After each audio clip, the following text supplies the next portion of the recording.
Hacı, istəyərdik ixlas haqqında danışaq. İxlasın əhəmiyyəti nədir bizlər üçün?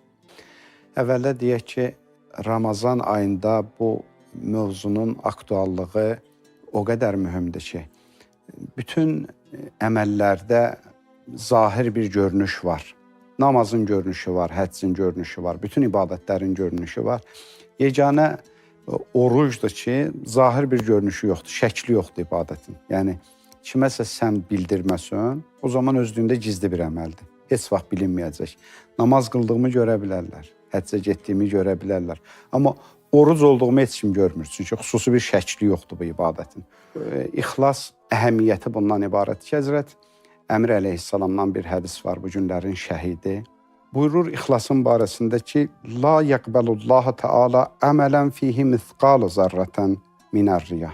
Allah mütəal heç bir əməli qəbul etməz, o əməldə zərrə, miskal orada riya olmuş olsa. Yəni, bir az qatqı qatılmış heç bir əməli Allah mütəal qəbul eləmir. Hətta hədislərimizdə keçir ki, mən ən yaxşı şərikəm.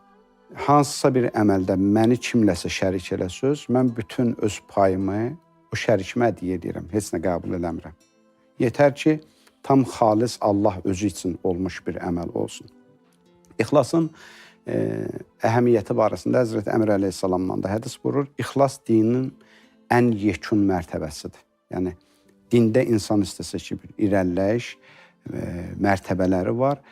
Deyir, ixlas ən sonudur, ən yekunudur. Yəni, insanın kamillik zirvəsində ən yekun çata biləcəyi bir pillədir, o da ixlasdır. Ondan o izə dair məsələ bitir. Yəni, o qədər mühümmidir ixlas məsələsi.